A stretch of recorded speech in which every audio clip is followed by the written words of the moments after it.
Bomba déjà.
Tozo tambola, tozo seka, tozo yemba, tozo lia, tozo mela, me baninga na biso oyo bazana este bazonyo kwama.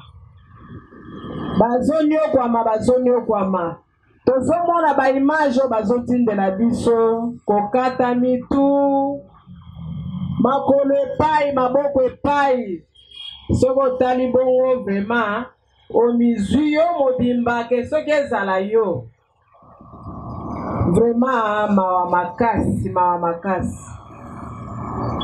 esengo na biso tozoseka ndenge tozotambola tozana esengo Nzambe alobaki na ba circonstance nyonso ifo kaka tokumisa ye kaka oyo eyeli bato ya este ezaka mabongiseli kaka ya Nzambe mwaye tosala autrement eza te me na biso boye oyo totika bango te losambo ya makasi mpo na bango Nzambe aveugle banguna basatana oyo bazoya kokata baninga ba mitu Nzambe aveugle bango na bata oyo ezoya biloko wana esalema susu te. Une minute nanu ya silence pour na baninga wana. Yende mutu azosala po tozala. Yende mutu azosala po bamama bazala. Yende mutu azosala po bamama bakoma bungebu. Mwaye bavanda ke ngai na sala boye na suka mwaye na telema eza te le président Jackson atombola biso atelemisa biso ayebisa biso ke bamama ezibona Jackson Mbala mwana epesa kombe Jackson Mbala lelo abetani esembe makasi bamama Jackson Mbala président ya Congo tezala bolingo président ya Congo tezala bolingo fondation Congo tezala bolingo esengo makasi bamae bolingana Jackson Mbala botami esengo makasi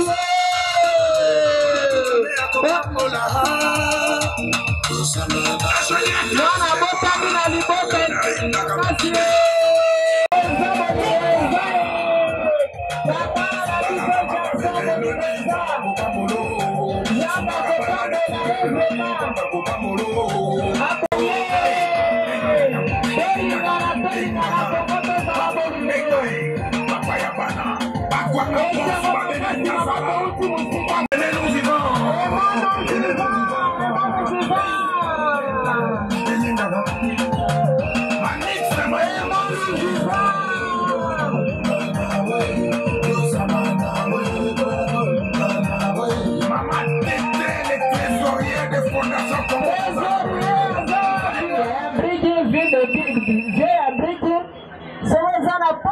s'adhérer à groupe ya fondation Congo tozala bolingo espace za monene kuna baboya mutu te ozala pe desite ozala kati na biso tokotika ye te ye pe otika biso te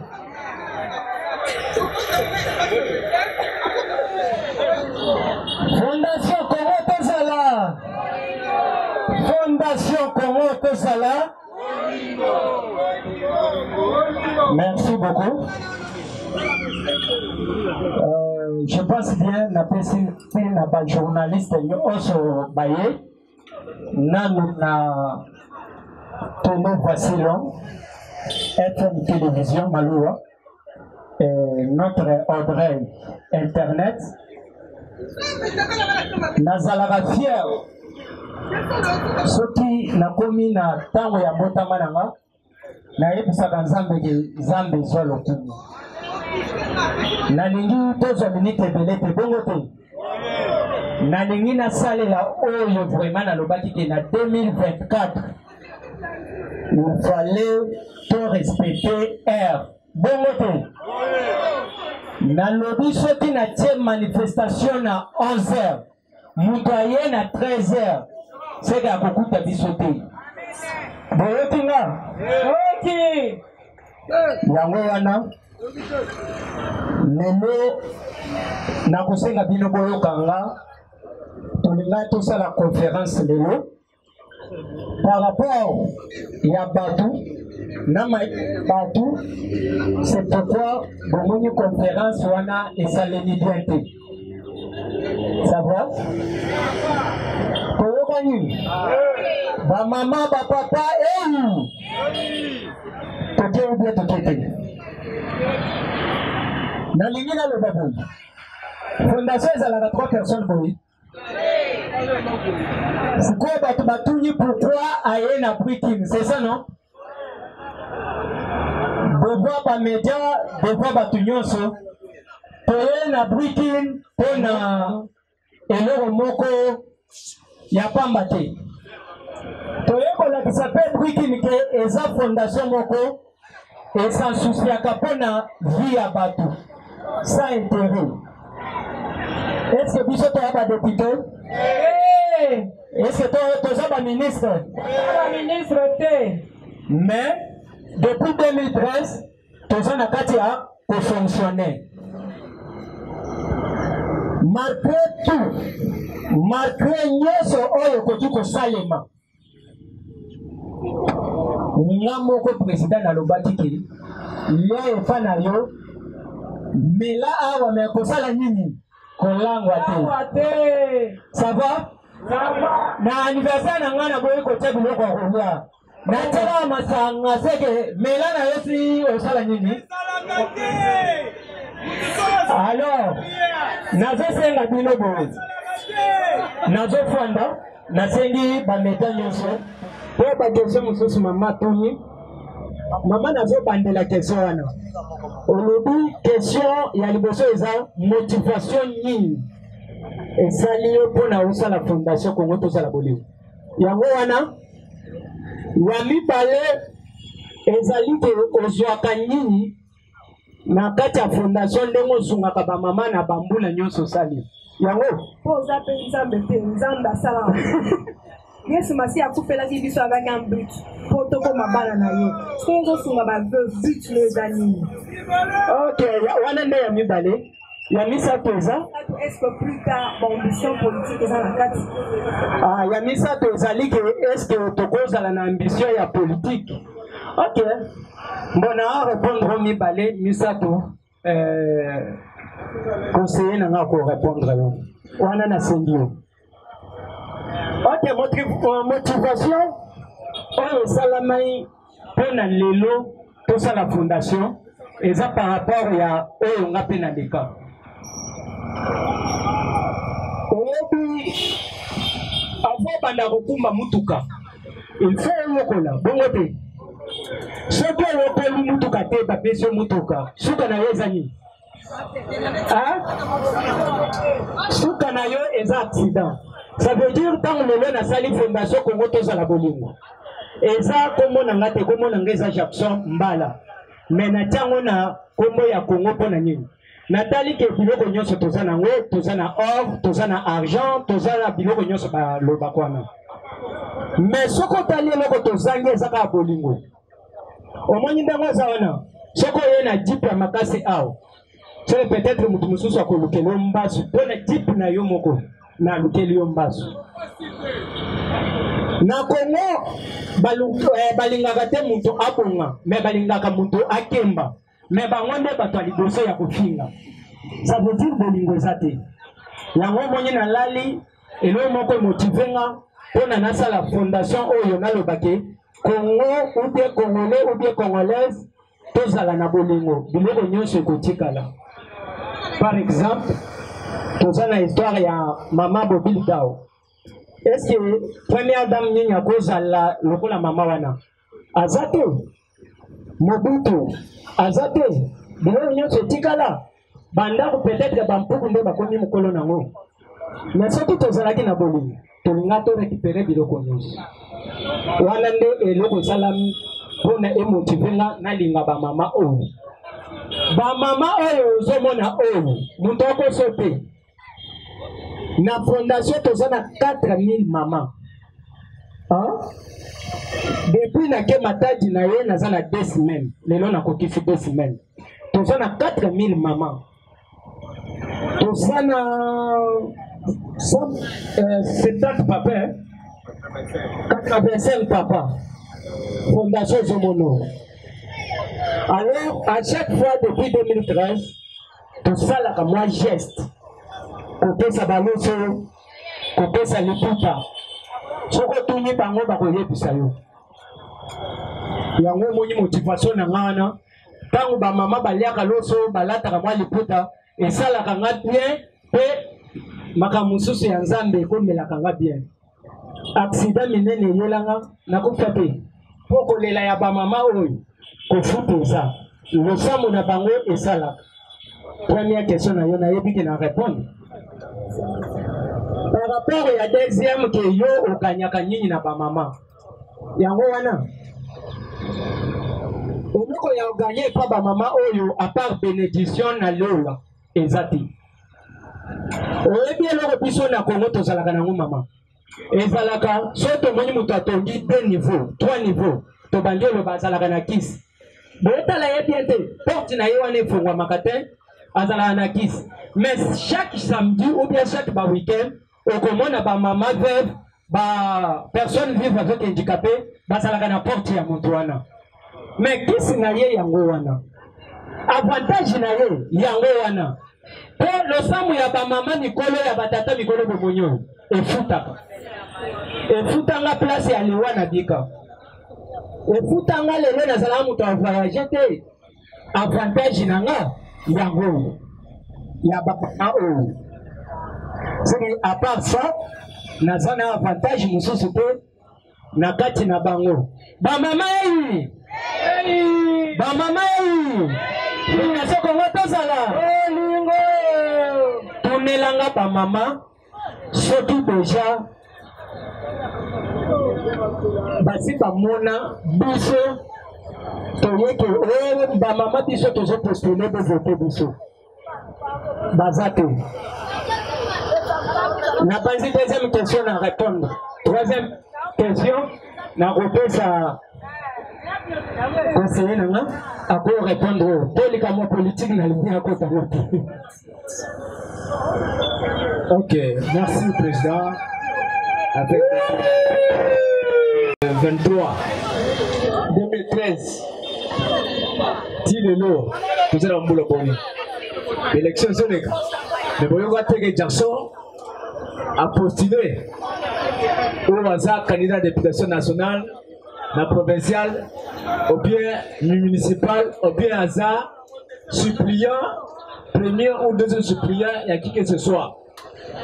Souci les Salaka encadré par maman. Ce qui est la Moutumoko na Katia fondation, ou la mission, à côté de soutenir pour se faire que comment partenariat fondation. Parce que jusque là, toujours le partenaire. Dans si ma fondation, Azo Bunda Mona Batu, Azo Luka, mais dans la politique, il n'est pas là. Mon président Jackson a postulé.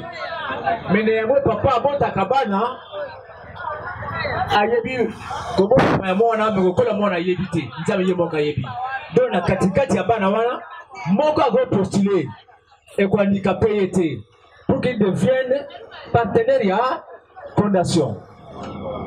Voilà un peu pour troisième question de maman. N'avez tous les années sous question. Très bien, c'est compris. Merci beaucoup. Je vous en prie. Par rapport à la situation où s'est passé dans la RDC, l'est du pays plutôt, Madame la première ministre des genres a déclaré qu'il n'a pas signé à l'Obaki, balata noir, pour compatir na ba femme au bassin na est va souffrir, au peut sa biso makanisi pour na yango et pour na yo moko pe au peut sa makanisi na yo mode de circonstance pour na ba maman sur ya est du pays. Merci beaucoup. Ceux qui bazalaki ba Rwandais ndenge bazolo ba Rwandais na lingana yo capacité. Minéraux kotika la mabele pour nzambe ndale à sali yango. Mais pas tout. Tant moko boye o bakufa. Mais on y est bakufa bango moko. Mais bazokufa na maboko ya bato. Bazokufa pona motema mabe. Pona biloko ya mabele. Ya wana moni ngai na fondation nanga quelques maman oyo toponye lelo pona kolakisa ke tozana kati ya mawa na bango. Mpena nga ya mingi na lingina senga kaka tosali marche tosali nyonso tolakisi tokangi bambanga soki bomoni ilfo nakanga mpe mbanga me nakangi mbanga te ilfo natya misapi na mutu me natya misapi na mutu te parce que nyonso déjà tosali après solution soko otali ekomi koki te eza lokola pese emataki ekomi lisusu kosala nini kokita ntango ekokita tolali oyoki lisusu oyo babombarde tokobandela lisusu marche obie tokobanda oyo loba boyeboyi non en tant que président ya fondation Congo tozala bolingo mpona station ya est ngai nazosenga baautorité na biso bazwa mesure mbala moko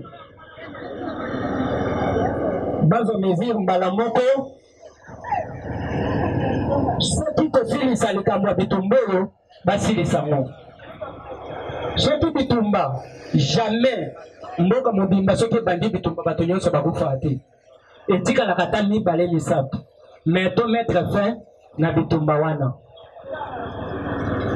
Je pense na répondre. Oui, on répondre, mais on répond maintenant à la première question, c'est parce que dans le bâti, en Kanisinayo, on a vu à ministre un jam, dans le bâti, parce que là, c'est noir. En Kanisinayo, to idée, on attend au yoka qui en haut, et ça là qui on dénigre. Ah oui, vraiment, tu bête la yéna ma bogo. Tu bête la ministre na biso ma bogo. Merci. Pour le ministre na biso, tout d'abord félicitations. Pour moto alo babongo. Il faut azala congolaise. Bon, wana sikona pesa secrétaire na ngade. Bon, na pesa yo mwasi lokola ye a défendre nam.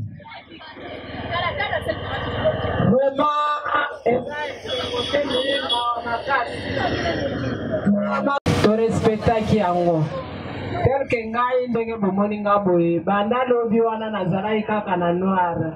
Eza signe moko ya mabe ya mawa ya matanga toza na kati ya matanga po tozokufa air nyonso militi oyo information nano yete me toyebi te soki combien oyo bakufi deja eza signe ya matanga epesaki biso mawa makasi yango nde réponse na ngai. Merci tobotela na secrétaire maboko mama oyoki yango voilà. Nga pona kosukisa ko aider félicitations na ministre boende ezalaka mais balongolelo kumoko oyebi ntango alobaki tolata noir bilamba nyonso ya noir na ya 500 francs ekomi déjà 1500 na mboka na biso ezalaka soki balobi baannonce eloko emati et pourtant tozosala yango mpona bolingo ya mboka RDC ezobe tomoni voirese ezalaki 7000 ekomi $20 et puis booblige ke mboka mobimba esala nini elata seke biloko wana soki bozwi mokano ya kopekisa kosenga eloko moko boye population esalela bino il faut bozwa mpe mokano yake eloko nyonso etikala na prix nango mpo ndenge alati boye mosusu akozwa mpe $25 yango te mais peut-être ezalaki 17 000 depuis annonce yango nyonso emati ozolokanga nde eloko nazoloba na madame ministre félicitation na ide wana ya kolakisa ndenge aza mpe mwana mboka merci. Merci beaucoup. Fondation Congo Tozala. Fondation Congo Tozala.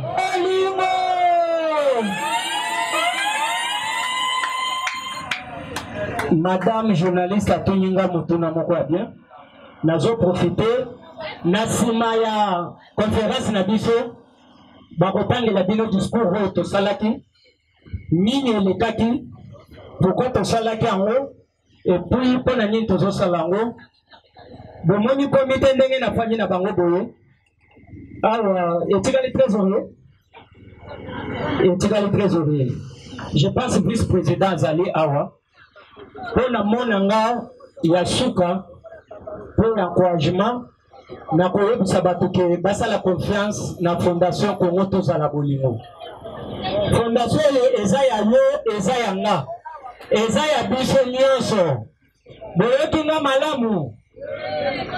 Fondation eza ya Congo mutu akosa bino te epa na biso toyambaka mutu nyonso oyo abotami soki ezaka na njoto ya bomoto biso tokovivre na yo ndenge naza boye nakotikala mokolo moko te boyokanga na postule boyoki nga elobela ndenge na assuré président collègue nanga moko ya fondation le chef Malua oyo nalobaka ke l'homme humble nayebisaki ye papa ntina kokota na mabele na kopostule te bomonaki 2023 badepute balekaki epa na biso ebele na 2018 nayebisaki bino nakoteka bino na mbongo ya bambombo te yango bomoni 2023 bato nyonso bayaki na ba 150 60 objectif na biso ezalaki ke tozwa mbongo na kosala mosala mais aucune député aucune autorité oyo abimisaki moyen ya tosala mosala te. C'est pourquoi bomonaki tovotaki moto te boyokaki naboyi koteka bino bino mpe boteka ngai te tozoyokana yami na ezali fondation ya Congo Central epesi bino mbote bino moko tomonaki yango na media epesaki bino mbote kuna mpe basanganaki elongo basengi mpe ekipe ya awa basala na bango marche de santé parce que tokocreye marche de santé kuna na Congo Central oyo nga nakoki koloba lisusu bosala biso confiance. Fondation etongami na makambo ya Nzambe etongami na kisi te etongami na fraternité oyo ya biso bakotikala ya biso oyo pe ya biso te batikala ya biso te boyoki nga malamu mpona kosikisa nayoki bato batuni nga makambo ya relation oui bato batuni nga makambo ya relation boyebi ba relation na nga madame c'est ça? Oui, c'est ça. C'est ça. Relation na nga ngai ndenge naza boye nazalaka na rankine na mutu te oyebi soki mutu ozotambola ayebisi yo président na bino wana toza na ye binemi yebisa ye seke yo nde oza na ye binemi ye azalaka na binemi na mutu par rapport ya couple moko bobanda komona na atambola na bango wana eza likambo ya yaya na mwana boyosu mama kote eza nani mwaelata ok bato ebele babanda koyeba biso tobanda kotambola avec couple Jolika wana aza ser nanga mobali na yaza yaya nanga propre eza entre yaya na leki baswani ou bien bawelele loko ya ndako moye toloba awa eza te me ndenge bato batambwisi maloba wana eza bongo te boyokenga bien soki eza mwana na ngai ya fondation soki oyokelaka nga koluka binemi na mutu te me mutu aluka binemi na yo koluka obunda na mutu te me mutu aluka kobunda na yo po mutu oyo abandaka bitumba liboso ye nde akweyaka kaka na kati ya bitumba mutu oyo alukaka binemi na mutu liboso ye nde asalaka nini akweyaka na binemi wana ndenge Rwanda aluki biso bitumba ndenge biso pe tokoganye avant tokota 2025 oyo ndenge Kagame apeluka abunda na president na biso ndenge president na biso ganye na suka ya fe oyo yango wana nayebisi bino sentiment na ngai lelo eza mbala ya liboso mpona tosala oyo tosali breaking. Merci beaucoup. Je pense qu'on a nani esuki awa na osenga na ba journaliste est-ce que bakotangela biso discours na biso surtout boko autorisé biso après to service. Mesdames et messieurs, chers compatriotes, au moment où nous célébrons ce jour d'anniversaire de notre président de la Fondation Congo Tozala Bolingo, à la personne de M. Jackson, il est de notre devoir patriotique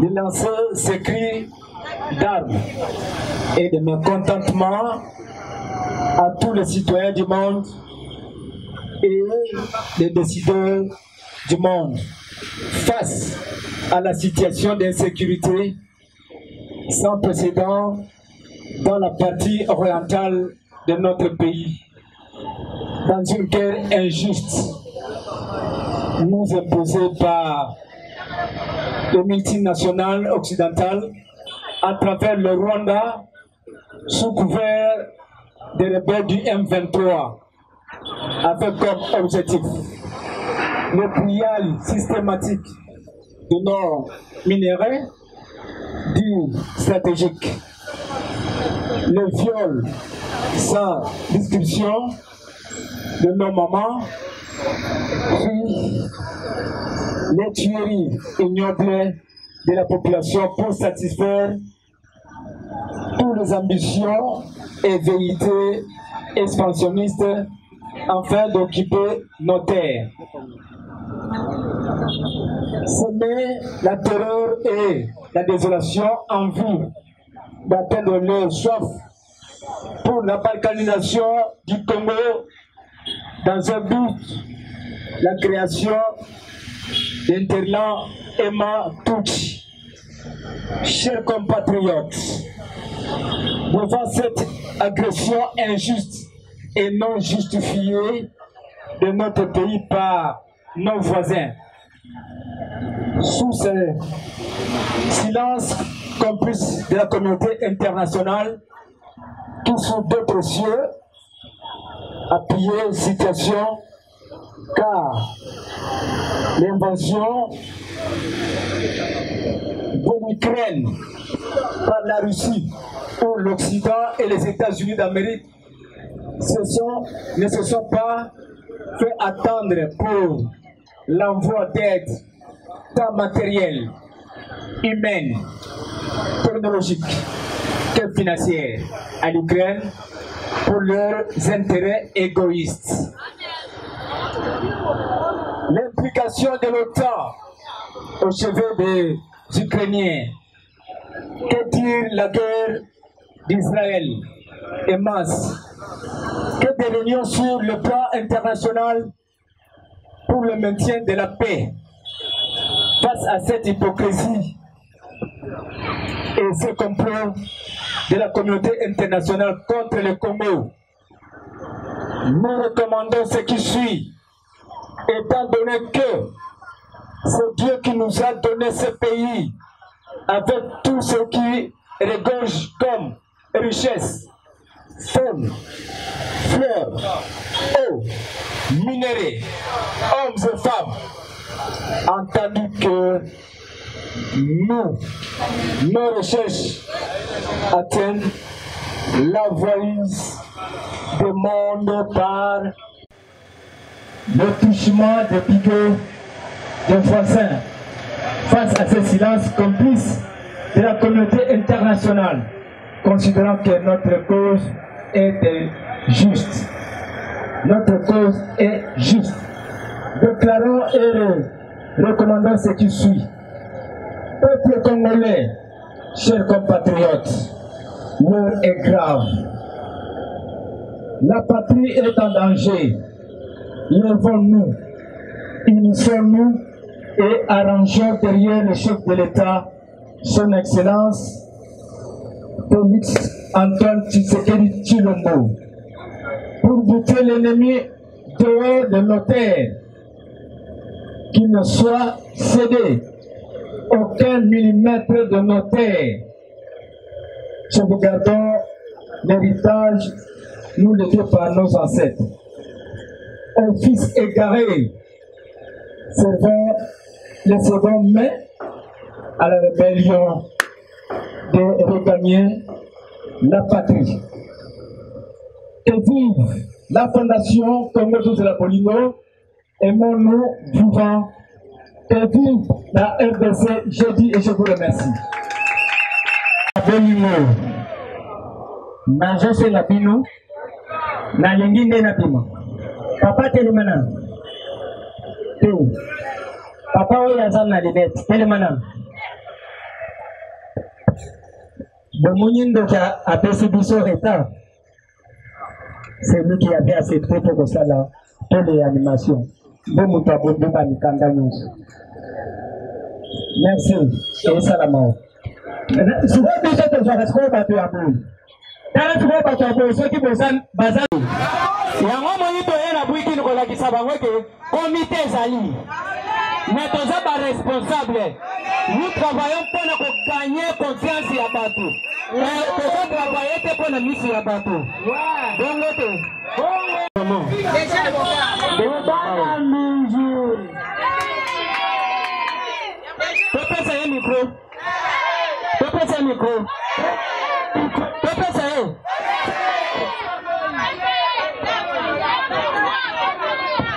Papa ça micro. Ngai na sana confiance moi ka ndé bo ndé ya ngai yango. Papa ça micro.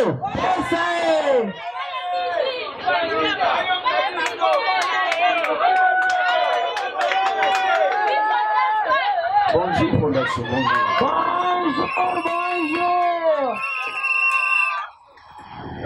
Maman. Il en est où? Fondation d'Arabino. Donc là, on a reçu à part confiance dans la fondation et continuer aux âmes. Je veux remercier Bino pour la confiance dans le PCB. Bonne fête à tous. Merci. Comment est-ce? Hein? Maman bébé. Peut-être la yena maman. Voilà déjà bébé. Merci beaucoup maman. C'est le maman. Bon moi nous conseiller nana. Hein? Tout le monde a gaba défi. Azaji nana. Azam? Merci beaucoup. Papa Panda. Papa Telemo. Yenda a contola. C'est que n'est pas faillible. Ce qu'on met les mabé, yenda qu'on a de sangato, batuba meli mabé. Changer la sécurité na biso nyonso nyonso. Yende. Azam tu mokonanga. Hein? Bomoni bango. Et tu vas laisser ma très heureux. Voilà. Merci beaucoup, papa. Hein?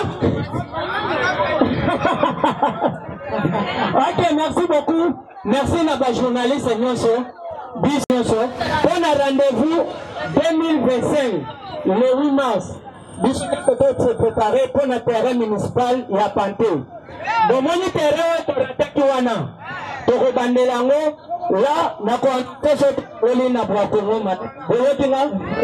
Merci beaucoup. Rendez-vous 2025.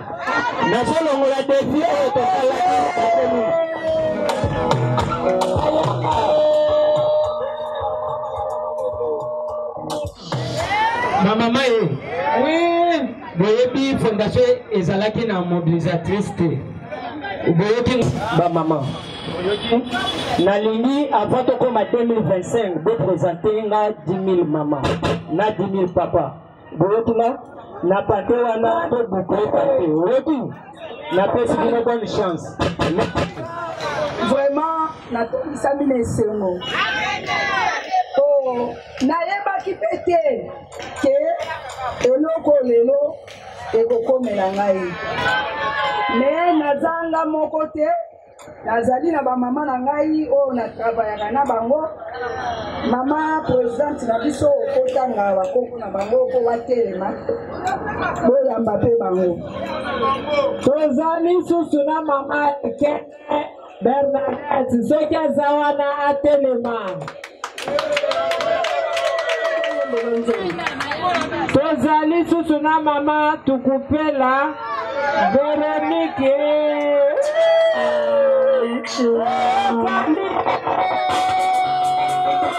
Manzembo moko ya mukie president pardon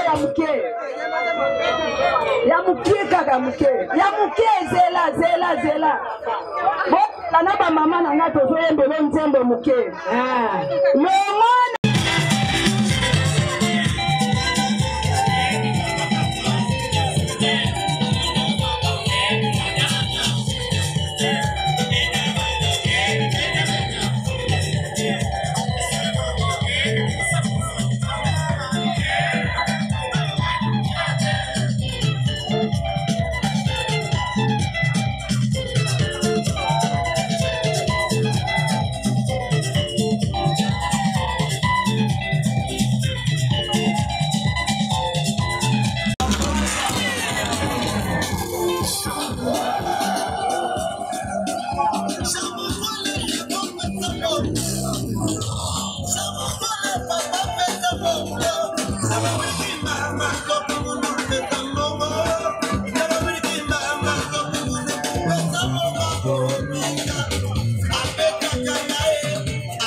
Zambe na bino asalela biso ngolu tokutana na mutu ya malamu totonga boyoki parce que kala mingi te nazolibere bino mpo na kala mingi te mbula ezobanda bodeklaraka ke biso so tolingi tosala manifestation ka mbula bongosi sikoyo na telebisa bino boyebake mbula ezalaka lipamboli me na mita oyo tokobanda osuete lisusu ebeta avant manifestation na biso te boyokinga nzambe apambola bino biso nyonso tokoyemba joyeux anniversaire dj tokokende biso nyonso ensemble na dj oza pre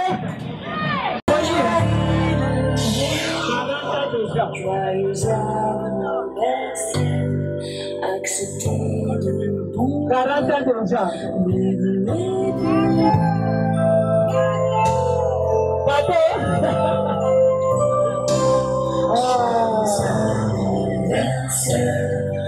C'est ça bon, ça fait,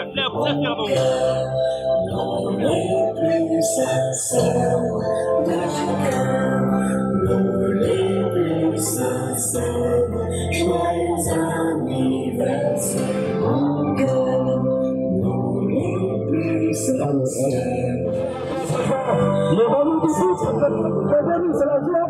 Aujourd'hui, c'est la joie. C'est l'anniversaire de notre président, de notre président. Une fois de plus, président, s'il vous plaît. Président, si tu veux sortir ici devant, que tout le monde puisse vous voir encore une fois de plus. Très bon cet après-midi, notre président. Je vous invite à tous à se lever pour accueillir toujours une fois de plus. Bonsoir, DJ Silevré, dans l'ensemble. Il est là devant nous. Le maman, si vous avez quelque chose, l'enveloppe, si vous voulez aussi embrasser votre président, il est là devant nous. Nous sommes là, il est là. Non. On va me souffler.